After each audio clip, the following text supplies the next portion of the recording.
E aí, tá gostando dos relatos? Então o que você acha de deixar um like aí no vídeo, hein? Gosta dos relatos? Deixa o seu like, mesmo que seja nos cortes.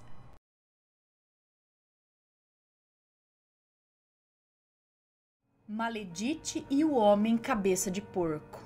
Eita, esse relato vai pro Matheus, que gosta de relato de gente com porco, gente que vira porco, cabeça de porco, essas coisas. Oi, Ana, tudo bom? Sou fulana e amo o canal. Obrigada. Vou deixar meu relato de maledite. Isso aconteceu quando eu tinha uns 12 anos, mais ou menos. Meus pais me ajudaram a lembrar de algumas coisas, pois eu não me lembrava de tudo e algumas coisas vim saber na hora de escrever o relato, conforme eles me contaram. O relato não tem nomes, ok. Eu tinha uma vizinha que brigava com todo mundo. Ela reclamava de tudo e de todos. A árvore do vizinho do lado que estava muito alta, o nosso cachorro que latia muito, ela reclamava até do choro do neném recém-nascido de uma vizinha. Ela era amargurada e fria, gostava de arrumar confusão por pouca coisa. Morávamos em um condomínio, então todo mês o síndico reunia todos para uma reunião. Eu ia em algumas com meu pai e com a minha mãe. Toda reunião, a maledite ameaçava que ia colocar o nome de todo mundo que a importunava no terreiro que ela ia. Direto tinha barraco. A boa convivência com ela era impossível. Ela surtou a primeira vez que o marido largou dela. Então começou a chantageá-lo, usando os filhos, dizendo que ia abandoná-los. E aí o marido acabou voltando. Nesse período foi que ela começou a pirar de verdade e começaram os problemas. Eu e minha família morávamos à esquerda da casa dela e tínhamos 3 cachorros. Teve um dia que ela foi na nossa casa reclamar, dizendo que ela tinha certeza que o latido que não deixava os filhos dela dormirem.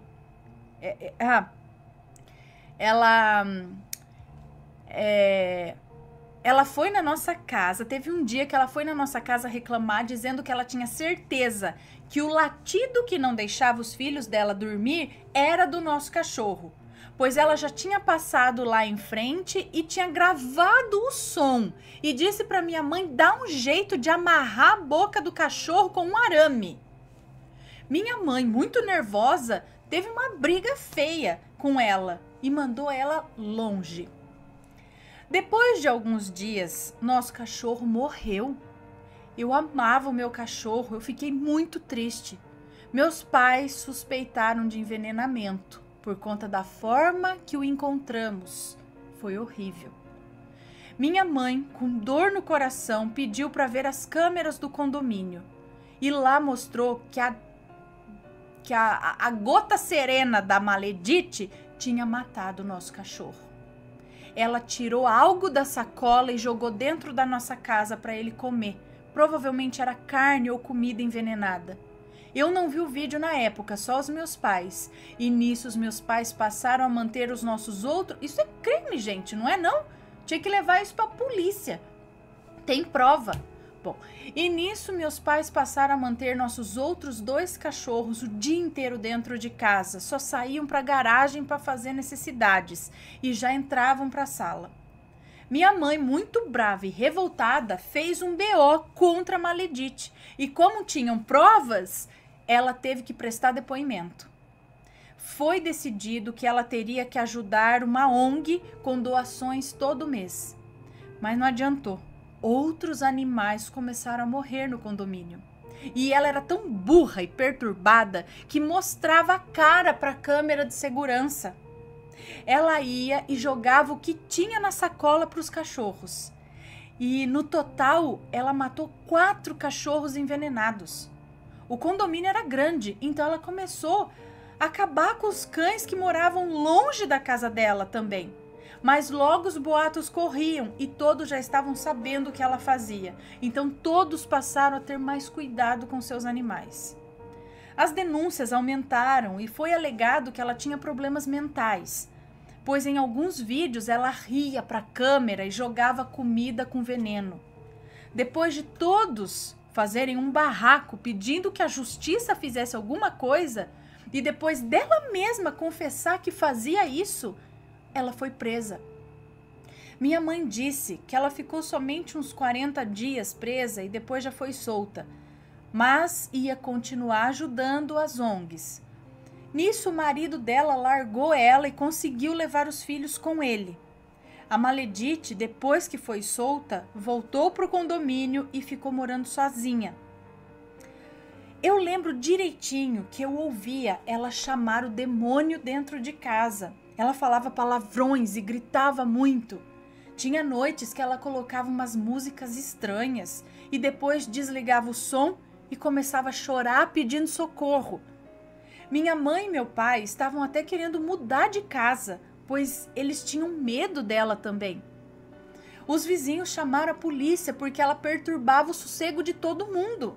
Mas não virou em nada. Disseram que dentro da casa dela ela podia fazer o que quisesse, né?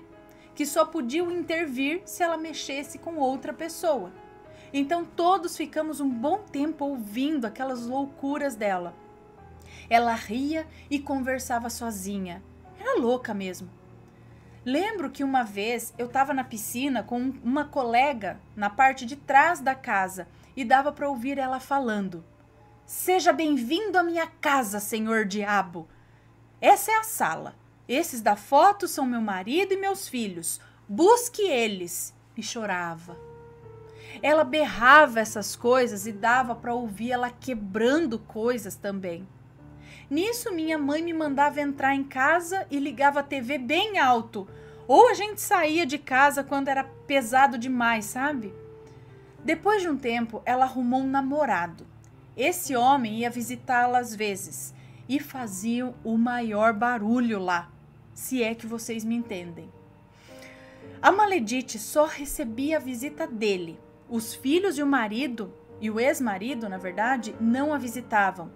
De vez em quando, o mercado ou a farmácia ia fazer alguma entrega lá, mas ela não saía mais de casa, ficava trancada. Fazia muito tempo que ninguém do condomínio via ela para fora e nas reuniões ela também não ia mais e pedia para não incomodá-la. O síndico dizia que quem estava pagando o condomínio era o ex-marido e ele também não via ela, nem o síndico via. Num sábado, meu pai recebeu um amigo do trabalho e ele levou a filha dele. Estávamos brincando no quintal, na parte de trás da casa, e meus pais na cozinha conversando. No lugar que eu estava, dava para ver a janela do segundo andar da casa da Maledite.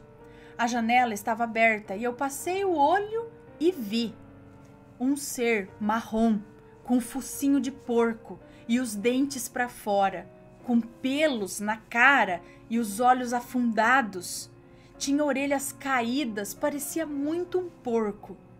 Eu digo porco porque aparentemente é o que mais se aproxima daquilo que eu vi. Mas não era exatamente um porco, mas parecia uma coisa, um bicho, um ser.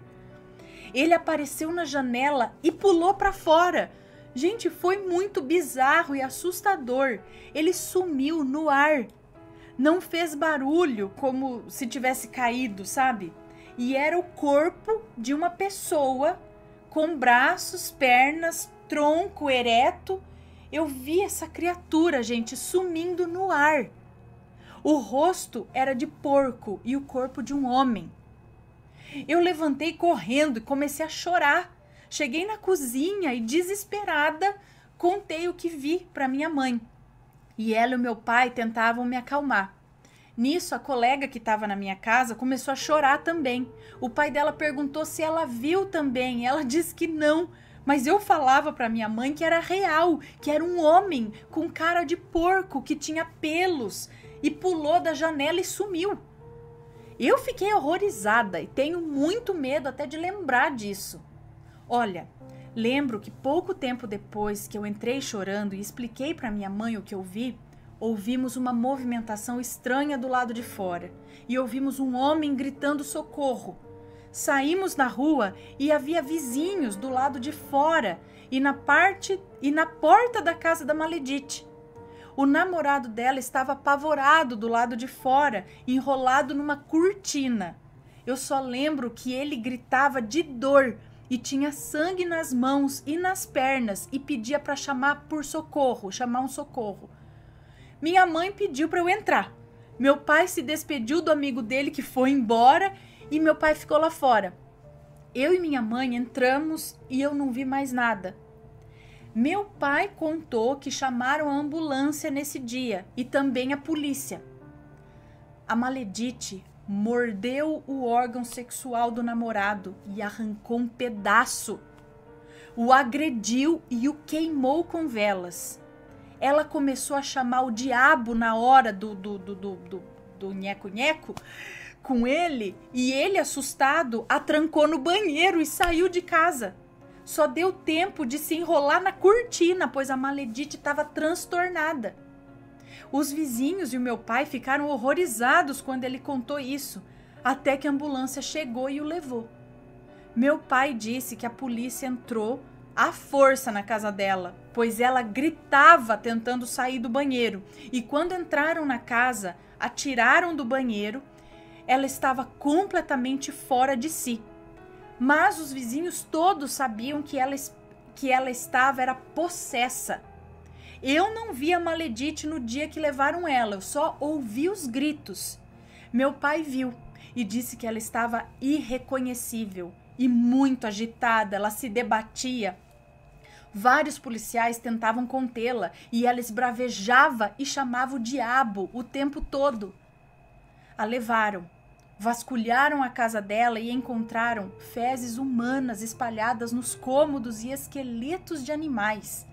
Na geladeira tinha sangue engarrafado e insetos em potinhos. Os boatos correram por muito tempo em relação a ela. Ela teve que cumprir pena, parece que precisou cumprir separada e fazer acompanhamento psiquiátrico.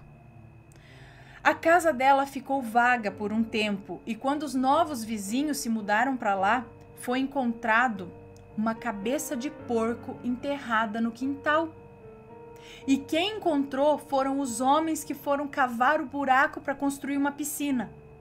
Os vizinhos novos sabiam da fama da Maledite antes de se mudarem para lá, mas transformaram a casa em outra praticamente. Nessa época eu perguntava várias vezes para minha mãe o que era aquele homem com cabeça de porco e minha mãe dizia que eram coisas ruins que a Maledite chamava, mas que Deus ia guardar a nossa casa e que eu não ia mais ver nada. Eu passei a dormir com a luz acesa por um bom tempo, pois eu tinha muito medo de ver aquilo de novo e tinha pavor de brincar atrás da casa e ver alguma coisa. Nos mudamos de lá alguns meses depois. Quando fiquei mais velha, comentamos sobre isso e meu pai disse que um dia, à noite, ele estava fumando atrás da casa e ouviu um grunhido, como se tivesse vários porcos na casa da Maledite. E ouviu também porcos gritando, igual quando são abatidos. Minha mãe nunca viu nada, mas tem certeza que a Maledite devia mexer com bruxaria pesada. Sei que foi muito tensa essa época. Eu moro longe do antigo condomínio, minha mãe tem contato com uma amiga que ainda mora lá, mas tá tudo normal. A Maledite não voltou. Deve estar presa ou internada. Enfim, é esse meu relato, Ana. Desculpa pelo formato ou qualquer erro. Estou sem notebook e digitei pelo celular. Obrigada por ler, eu gosto muito do canal. Um beijo, fiquem com Deus. E assombrados, deixem o like para esse canal maravilhoso. Muito obrigada. Um beijo para você. Então, e aí? Essa mulher... Tá bom, tá certo que ela tava perturbada, ela, né... eu não sei aí, né, os psiquiatras sabem, né, mais psicólogos, psiquiatras aí, mas onde que a gente sabe onde termina a loucura e começa a perturbação espiritual? Porque a gente vê, ela falava muito, teve a confirmação ali da menina que viu esse ser e depois o pai também ouviu coisa de porco, tinha um porco, uma cabeça de porco enterrado, então o que que tinha ali? Né, ela com essas conversas, pode falar, é só loucura da cabeça dela? Ou será que essa loucura, a cabeça perturbada, infelizmente atrai coisas espirituais que podem piorar isso? Ou não, são as coisas espirituais que por algum motivo ela atraiu, a deixaram perturbada? O que vocês acham? Deixem suas opiniões aqui embaixo. Até onde vai a loucura neurológica ali, patológica, e onde começa o problema espiritual? Como que isso tá junto? Como que isso tá separado? Como funciona, né?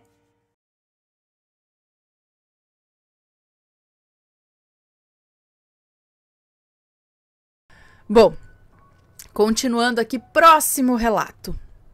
Minhas fadas guias.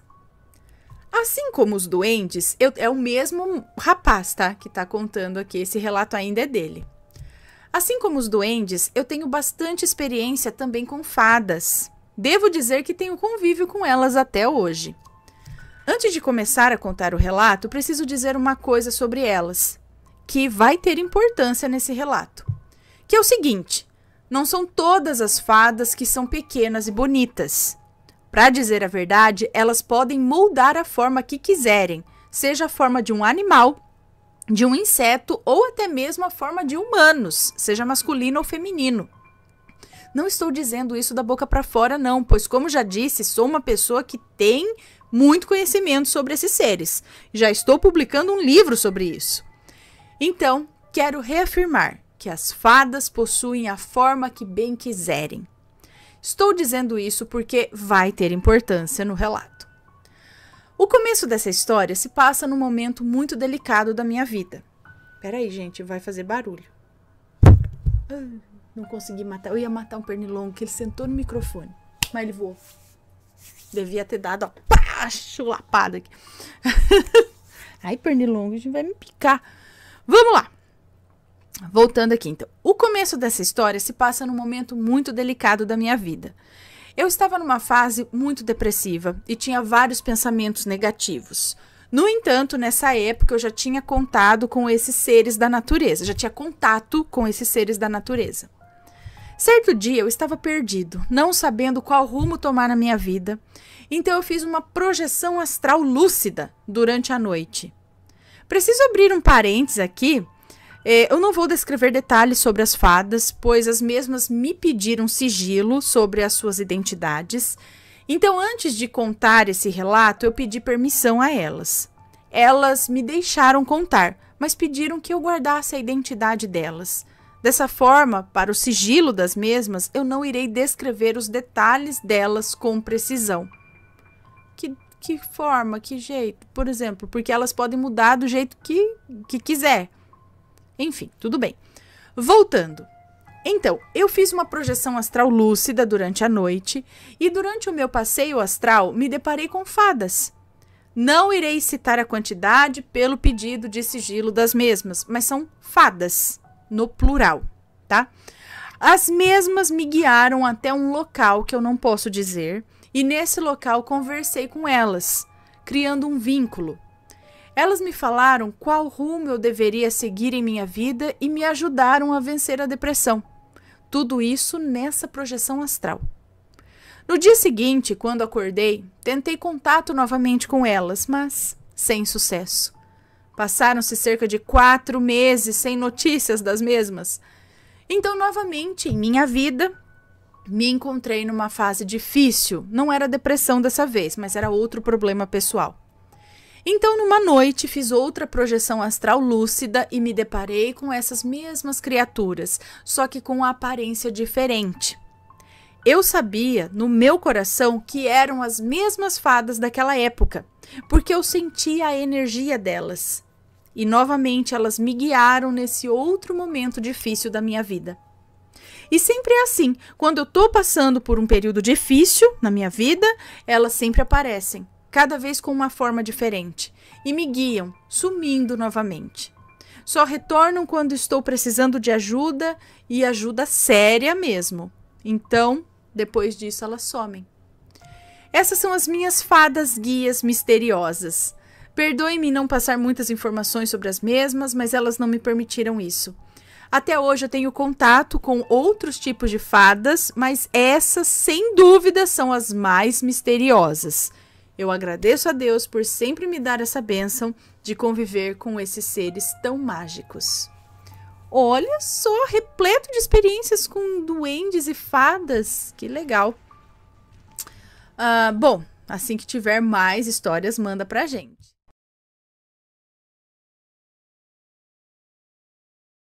O milagre. Vamos ver do que se trata.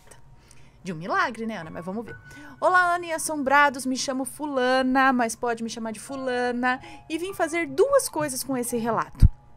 Primeiro, agradecer você por ter contado o meu relato, que inclusive foi emocionante ouvir ele sendo contado na sua maravilhosa voz. Muito obrigada. E segundo, contar mais um relato que aconteceu, digamos que recentemente. Tem muitos outros, mas resolvi passar esse aqui na frente por uma questão de promessa. Pois eu prometi a Deus que eu contaria esse milagre dele como testemunho da obra dele na vida da minha família. Já era para eu ter contado, mas hoje, dia 21 de fevereiro de 2023, eu senti no meu coração que deveria mandar.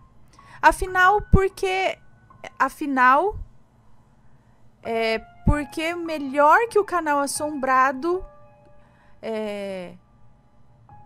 Por que melhor que o canal Assombrado com milhões de inscritos e na sua doce voz para contar mais esse feito, não é mesmo? Acho que, por que não, né, pro melhor canal Assombrado com milhões de inscritos e tal? Ok. Quero desde já agradecer por ler o meu relato e dizer que fico muito feliz por sua recuperação. Obrigada. Que Deus abençoe você e sua família sempre. Agora vamos lá. Pode ler tranquila, pois os nomes já estão trocados. Eu vou colocar em capítulos para melhor compreensão. Ok, capítulo 1. O início desse relato se passa em abril de 2022. Mais precisamente no dia 12 de abril de 2022. Essa é a data de aniversário do meu falecido pai. Mas antes de relatar esse dia, eu vou voltar 3 dias. No dia 9 de abril de 2022, um sábado. Minha filha sempre teve um apego muito grande com a minha mãe desde a minha barriga. É muito lindo de ver. Acontece que nesse sábado ela estava grudada até demais com a avó dela. Só queria comer, assistir, tirar a soneca com a avó. Só queria comer, assistir e tirar a soneca com a avó. Eu até estranhei, pois ela também é grudada comigo. E ao mesmo tempo estava incomodada, pois a minha mãe já é de idade e eu tenho receio que ela ache que eu tô folgando, né? Ou que a neném possa incomodá-la. Mas enfim, esse dia passou e aí veio o domingo. No domingo, os nomes já estão trocados, né? A Gabi já acordou estranha, falando que estava com medo do homem que queria pegá-la. Achei estranho e disse que não tinha nenhum homem e que eu não deixaria pegar e o papai do céu estava protegendo ela também.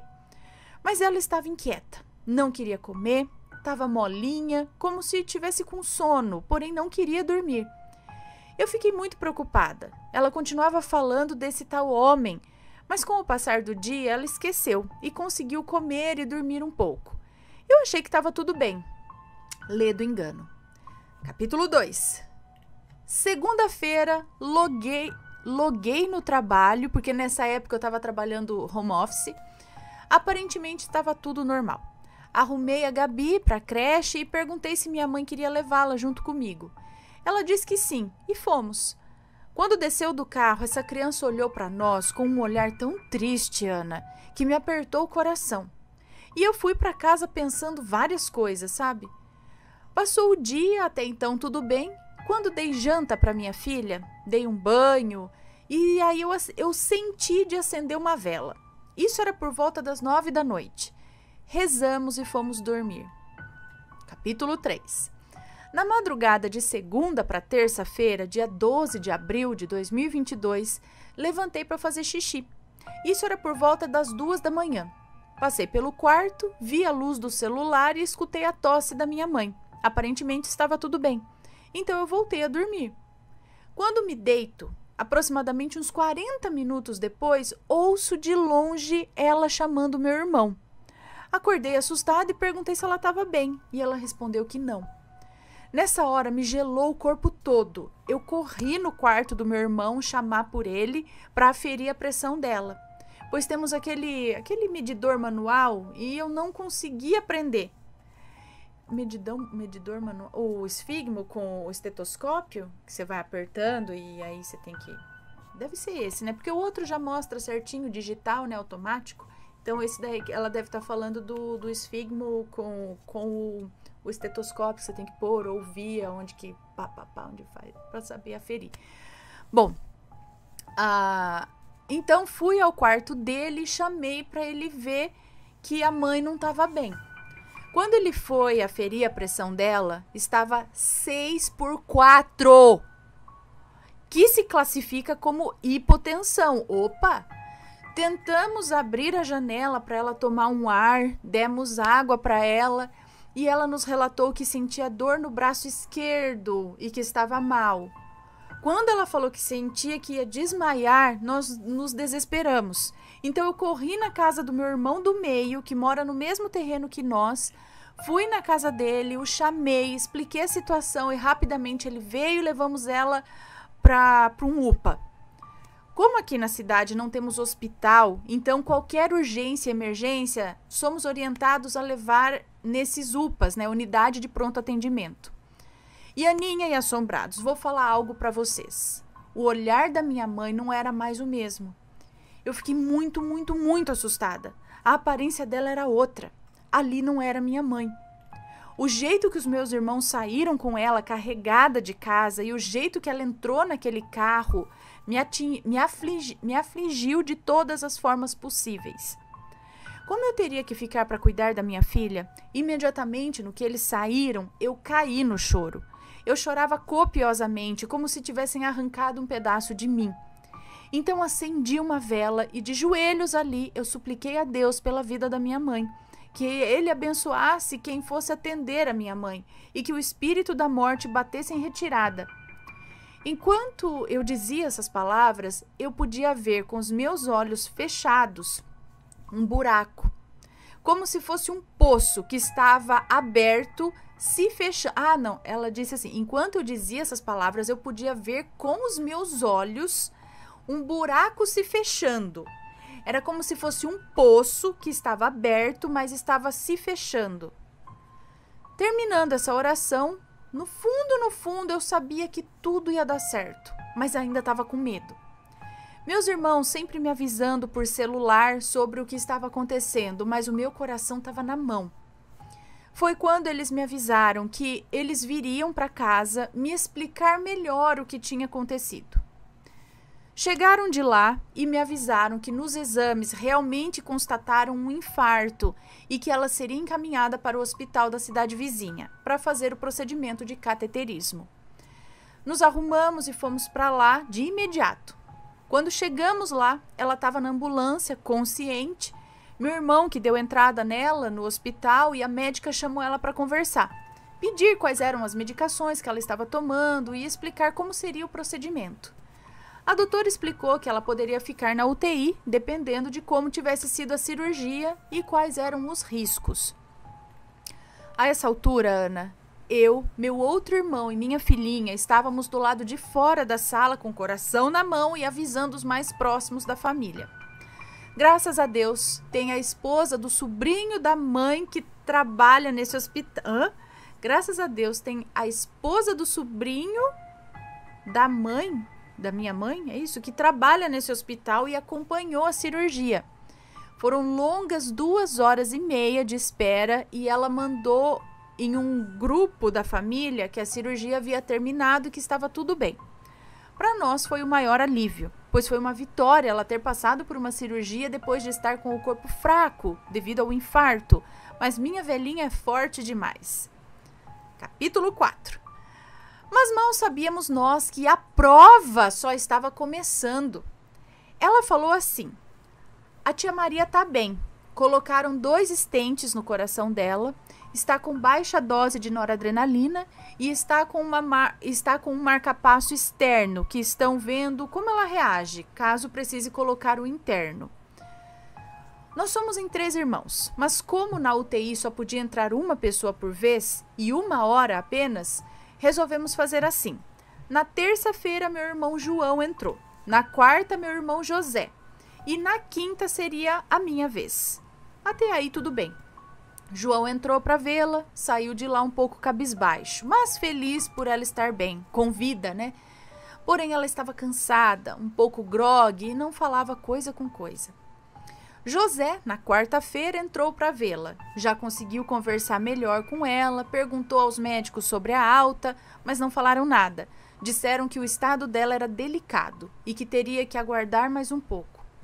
Na quinta-feira, eu digo que senti o gosto do enxofre do inferno na minha boca, Ana. Foi o pior dia da minha vida. Mas vamos lá. Vamos ao dia do terror. Como havia dito, na quinta-feira era o meu dia de entrar na UTI e visitar a minha mãe. Eu estava ansiosa, aflita. Se ao acordar não tivesse notado que a minha filha respirava de maneira rápida, acelerada, com dificuldade, quando mandei uma mensagem para o meu chefe e disse que eu não ia trabalhar, pois a minha filha estava mal, mandei um vídeo dela para ele e lá fui eu para o UPA.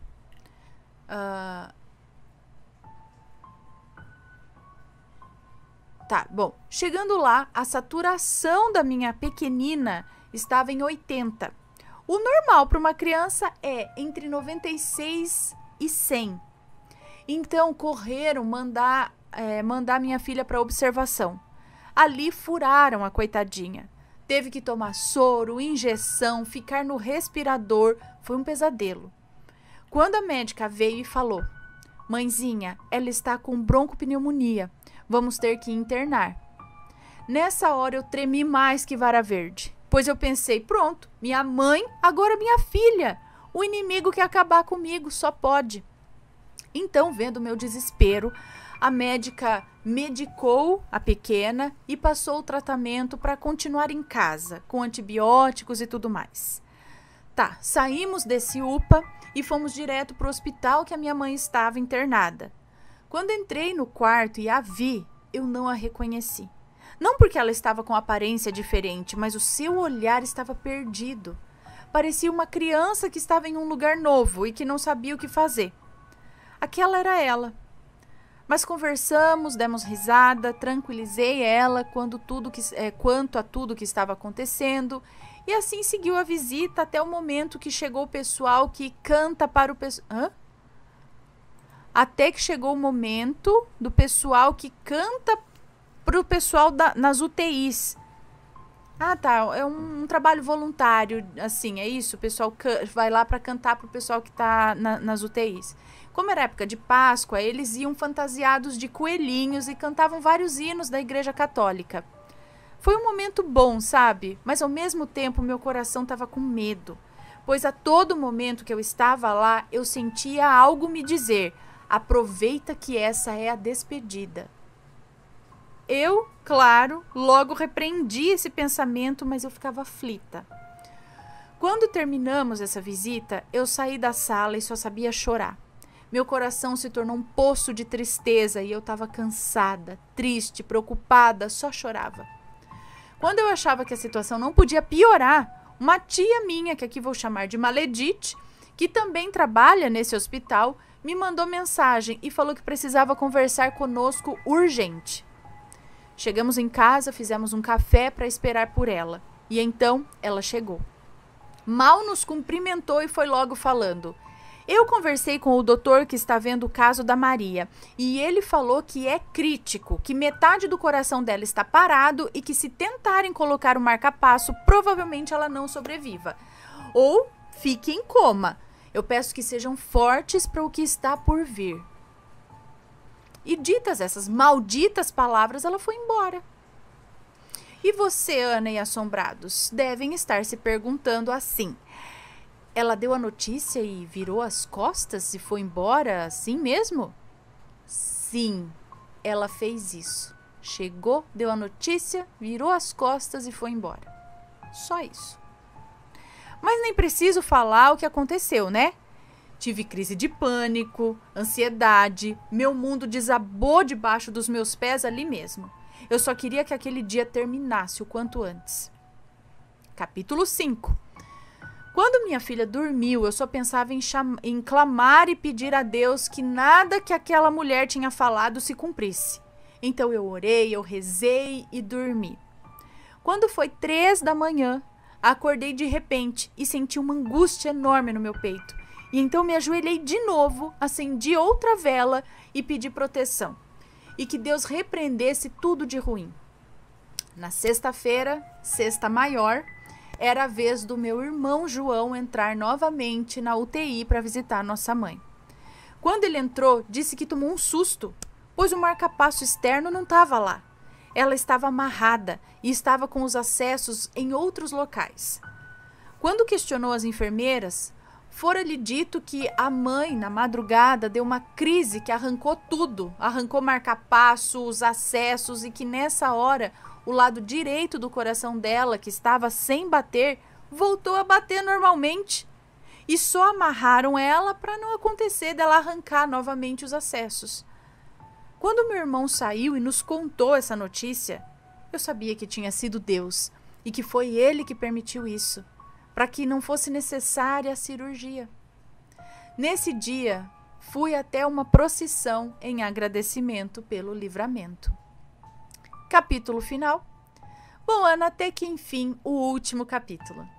Após esse dia, no sábado, a minha mãezinha já estava na enfermaria do hospital. A recuperação dela foi difícil demais. Meus irmãos revezavam para ficar com ela de dia e eu ficava à noite. Foram mais 5 dias de luta, mas de gratidão a Deus por ter mantido ela com vida e bem. A recuperação foi bem lenta, mas no dia 20 de abril de 2022, ela recebeu a tão sonhada alta. Ela precisou, em agosto, fazer uma ponte de safena, mas graças a Deus deu tudo certo e não foi nem metade do susto que passamos da primeira vez. Hoje ela está bem, está se recuperando, teve algumas sequelas do AVC que teve em decorrência do infarto, mas ela anda, fala, faz as coisinhas dela, brinca, é a minha mãezinha. E eu agradeço a Deus todos os dias por ter conservado a vida dela e peço para que Ele prolongue os dias de vida dela. Ana, esse foi o meu relato, resumi ao máximo, pois aconteceram muito mais coisas, mas se eu fosse colocar tudo em detalhes aqui, eu creio que isso viraria um livro. Obrigada por ler mais uma vez e por essa oportunidade. Desculpe pelos erros ortográficos. E quero deixar um aviso para os assombrados. Para quem está passando por um momento difícil, de dor, de dificuldade, não sei qual a sua luta, mas Deus sabe. Entregue a Ele e confie, pois Ele é Deus Todo-Poderoso e o Deus do impossível. Que Deus abençoe a todos, um excelente começo de ano e em breve mandarei mais relatos. Um beijo para você, muito obrigada. É isso aí. Fiquem ligados aí nessas últimas palavras dela, acho bem importante, acho bem interessante, a fé, né? Cada um vai seguir por um lado onde se sente mais confortável, alguns na fé católica, outros evangélicos, outros na Umbanda, outros no espiritismo, outros na bruxaria, enfim, outros em tudo, né? O importante é a fé também, sabe? Ter essa ligação com o espiritual aí forte. Isso faz diferença.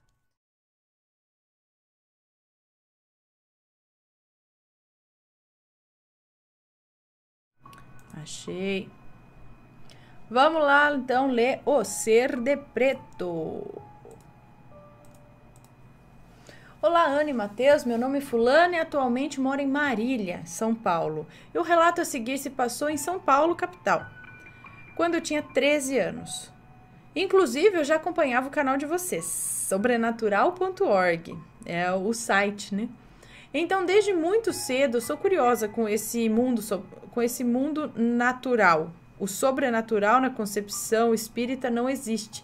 Todos os fenômenos são naturais, que tanto nos encanta e às vezes nos assusta.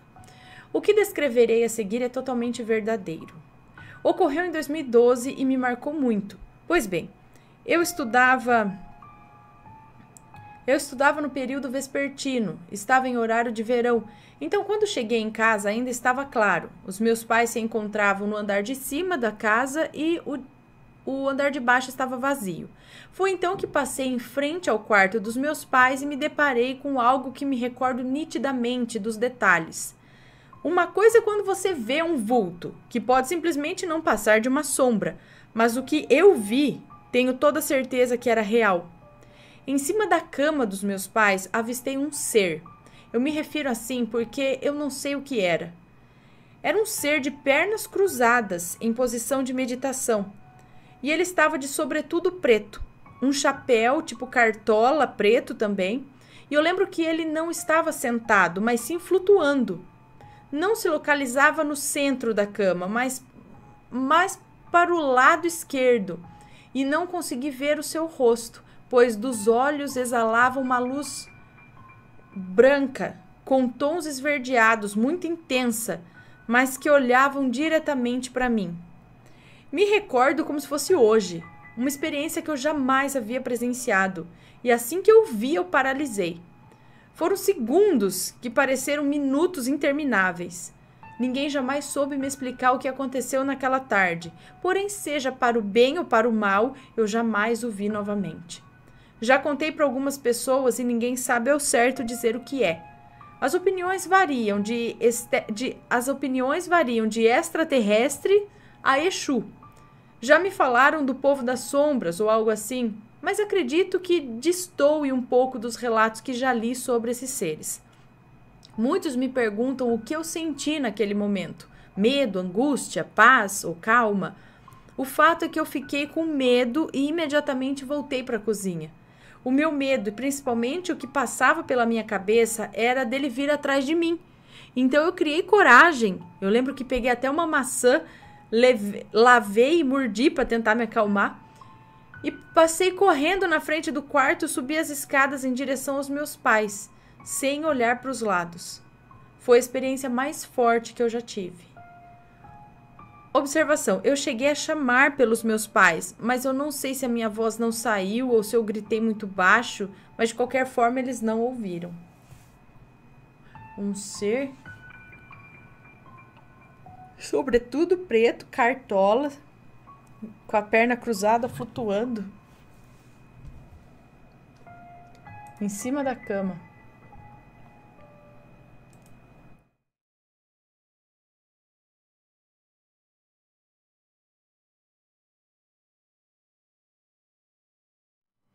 E vamos para mais relatos. Tem mais relato aqui, ó. Titia avisou que estava bem. Vamos lá. Olá, assombrados. Quem me apresentou o canal foi a minha filha mais nova. Já faz pouco mais de 3 anos. E é claro, não tem como não ficar fã. Me chamo Fulana. Todos os nomes do relato estão trocados. Muito obrigada. No final do ano de 2014, no dia 30 de dezembro, minha amada tia desencarnou, após 37 dias internada. Infelizmente, uma medicação errada prescrita por um médico que a atendeu enquanto o médico que a acompanhava estava de férias, conflitou com as medicações que ela já usava, causando a chamada rabdomiólise. Bem, em consequência de infecção hospitalar, dentre outras coisas, ela veio a falecer, deixando todos os familiares em choque, pois esperávamos pela plena recuperação dela. Na minha família, não temos o costume de contar para as crianças sobre a morte dos parentes, e na época, Eliel e Rafael, meus 2 netos mais novos, estavam com Eliel 3 anos e meio e Rafael com 2 aninhos. Nada a eles foi mencionado, pois minha tia era tia bisavó deles e eles a amavam muito. Depois, não tem por que ficar contando esse tipo de situação para criança, né? São tão pequenos, vai saber o que vai acontecer com a cabecinha deles. 5 dias depois do enterro da minha tia, Eliel, durante o café da manhã com a família, disse: a Bisa mudou de casa. Ela me levou na casa que ela tá morando agora. Lá tem muitos cavalos. É um lugar muito grande. Eu quero que ela me leve lá outro dia, mamãe. Não, ele falou, eu quero que me leve lá outro dia, mamãe. Minha filha e meu genro se entreolharam assustados. E então minha filha perguntou: ah, é? E onde fica a nova casa da Bisa? Ao que Eliel respondeu rapidamente: ah, fica muito longe daqui, mãe. Meu genro, já petrificado de medo, disse para minha filha em voz baixa: "Não pergunta mais nada." 2 meses depois, eu fui até a casa onde a minha tia morava para fazer uma visita à minha prima e ao meu tio. Levei comigo meu pequeno Eliel. Ele agiu naturalmente ao chegar lá, nada de constrangimentos, mas um fato nos deixou muito sensibilizados. Assim que minha prima foi preparar o lanche para todos nós, Eliel foi atrás dela e disse: "A Bisa mudou de casa, né, Duda?" "Eu sei, a Bisa me levou na casa nova dela. Lá é muito bonito, tem muitos cavalos e ela está muito feliz." Minha prima o abraçou e, engolindo o choro, concordou com ele e agradeceu a Deus por permitir que a mensagem de sua mãe chegasse não só até ela, mas a todos os familiares, através da boca de uma criança inocente. Bem, Ana, esse foi o meu relato. Em breve mandarei outros. Beijos a você e sua adorável família. Gratidão. Um beijo para você, muito obrigada. Olha só, gente. Que coisa. E ele tava de boa, ela mostrou para ele onde tava né? Você vai falar o quê? Que foi sonho? Que foi o quê? Isso porque ele nem falou que foi sonho, ele falou que ela levou ele mesmo. Ele não falou, eu sonhei que a minha Bisa estava... Não, ele tá afirmando, ela tá numa casa nova e entendeu tudo. Muito legal.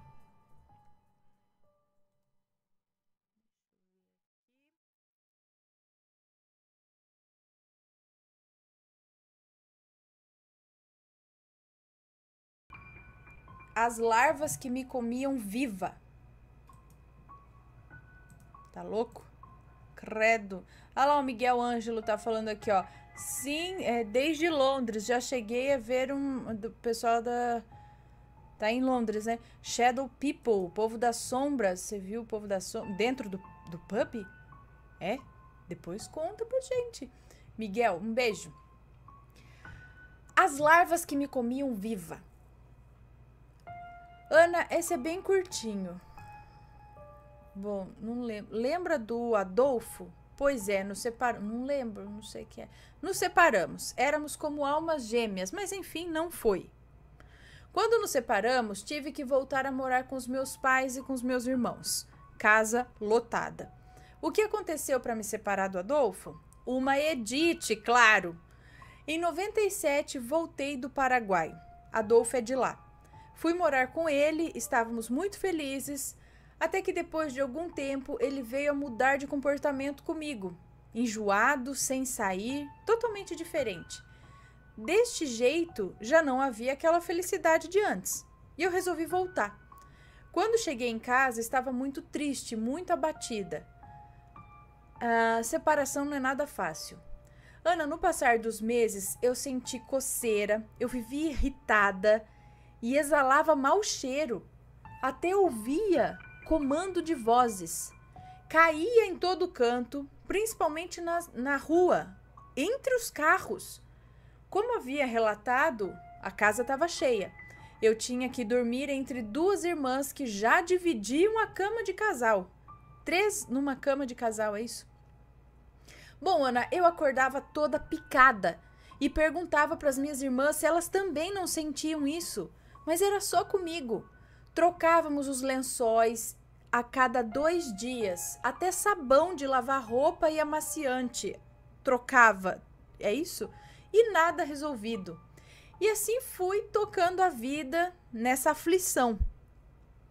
Foi quando, numa dessas trocas de lençóis, a minha irmã percebeu uns bichinhos andando na cama. Bichos vivos, se movendo feito minhocas. Ai! Eram larvas, Ana, você acredita? A casa era com telha, daquelas tipo inglesa. Foi então, sem forro, é isso? Foi então que um dos meus irmãos subiu, destelhou parte da casa onde ficava o quarto.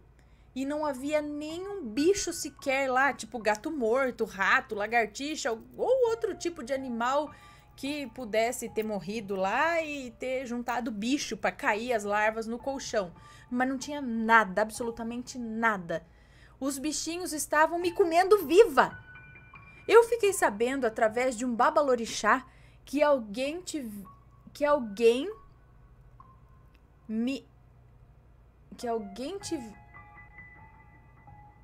tivera me enterrada viva.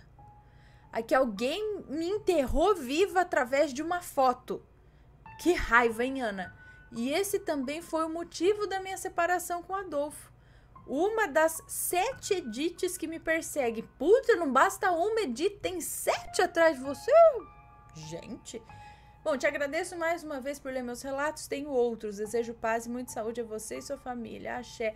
Muito obrigada. Cara, 7 Edith.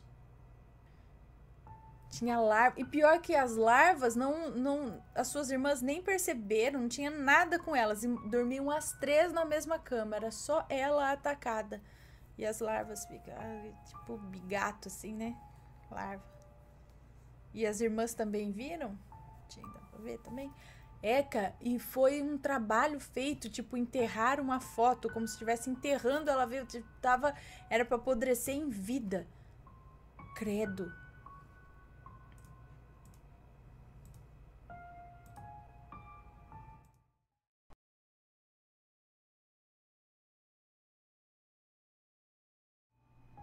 Não era eu.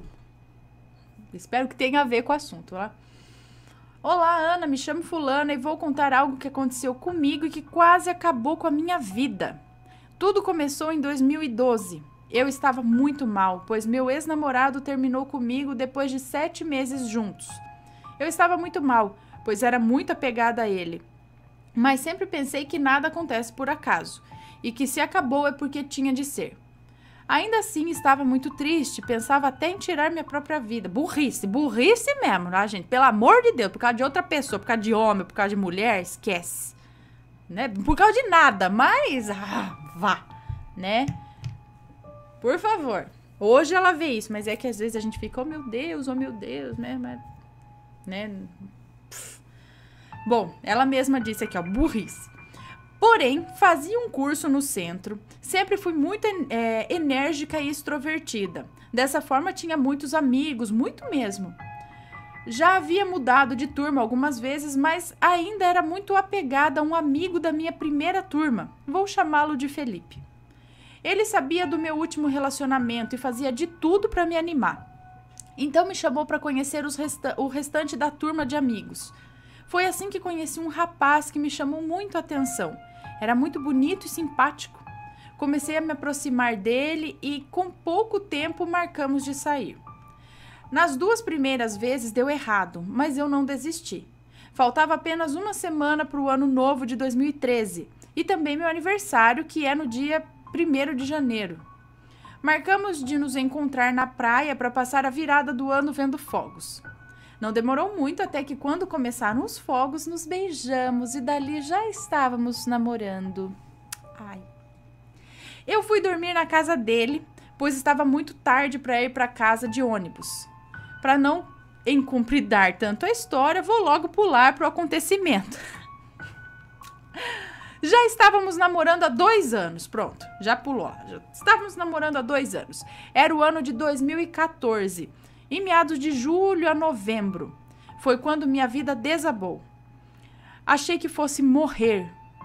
Eu sempre tive muita raiva do que meu pai fez à minha mãe, que a deixou por outra mulher e nos deixou na Rua da Amargura. Não entendo até hoje o que houve comigo. Estava procurando emprego, até que encontrei um para trabalhar em uma empresa de programação de sites. Era um estágio. Foi quando tudo começou. De repente, eu comecei a sentir vontade de estar bem longe do meu namorado. Tinha gastura dele. Não queria estar com ele. Do nada, me vi apaixonada por um rapaz do meu trabalho. Acabei traindo o meu namorado. Eu me sentia tão estranha. Me comportava de uma forma desprezível. Minhas fotos do Facebook eram muito explícitas. Eu achava que estava sendo livre, que apenas eu podia tudo e que ninguém tinha nada a ver com a minha vida. No fundo, eu ainda achava aquilo errado e ridículo. Foi então que contei tudo para o meu namorado aos prantos e pedi perdão. Tentamos continuar o relacionamento apesar de tudo. Continuamos juntos até janeiro de 2015. Mas logo no final de janeiro, em um dia de um evento de animes que temos em Fortaleza, eu decidi que não queria continuar com ele. Então terminei. Ele sofreu muito e só me perguntava o porquê.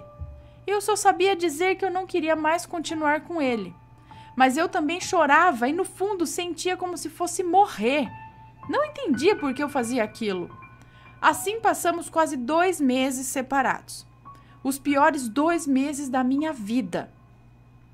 Eu comecei a ter crises terríveis de labirintite. Sozinha em casa, enquanto minha mãe trabalhava, eu passava tão mal que pensava que ia realmente morrer.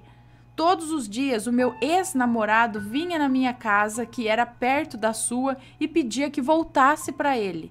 E perguntava por que eu deixei ele. Por que eu o deixei? E perguntava se eu o amava. Eu chorava litros e não conseguia dizer que não o amava. Comecei também a sentir cólicas insuportáveis. A sensação era de levar um monte de facadas no pé da barriga. Eu estava depressiva, não tinha mais ânimo, chorava todos os dias. Não aguentava mais a minha vida. E no fundo sentia muita falta do meu ex. Foi quando, no dia 20 de fevereiro de 2015, eu encontrei na parada de ônibus o melhor amigo dele e perguntei como ele estava. Eu disse que queria a felicidade maior do mundo para ele e que sentia falta. O melhor amigo dele disse que eu deveria ir atrás dele, pois ele me amava muito e sentia minha falta. Meu celular não era smartphone, eu ainda tinha o número dele. Subi no ônibus e, sem pensar 2 vezes, mandei uma mensagem pedindo desculpas e pedindo para vê-lo. Mas que se não quisesse, eu iria compreender. Ele disse que tudo bem, eu podia ir lá mais tarde, quando voltasse do centro. Eu quase dei um pulo de alegria. Fui lá na casa dele e conversamos, eu chorei muito e ele também, e acabamos voltando. Foi o dia mais feliz da minha vida. Todos à nossa volta disseram que não ia dar certo, que não iríamos ficar juntos, mas nós ignoramos e continuamos. Hoje estamos juntos, moramos juntos na casa da mãe dele, não vivo longe dele, somos felizes. Porém, ainda existe algo que me incomoda. Desde aquela época, eu venho descobrindo vários problemas de saúde. Gasto rios de dinheiro em tratamentos, remédios e exames. Estou tentando me aposentar, pois não consigo trabalhar como deveria. Agradeço a Deus todos os dias por meu chefe compreender minha situação e não me demitir mesmo assim. Tenho nefropatia.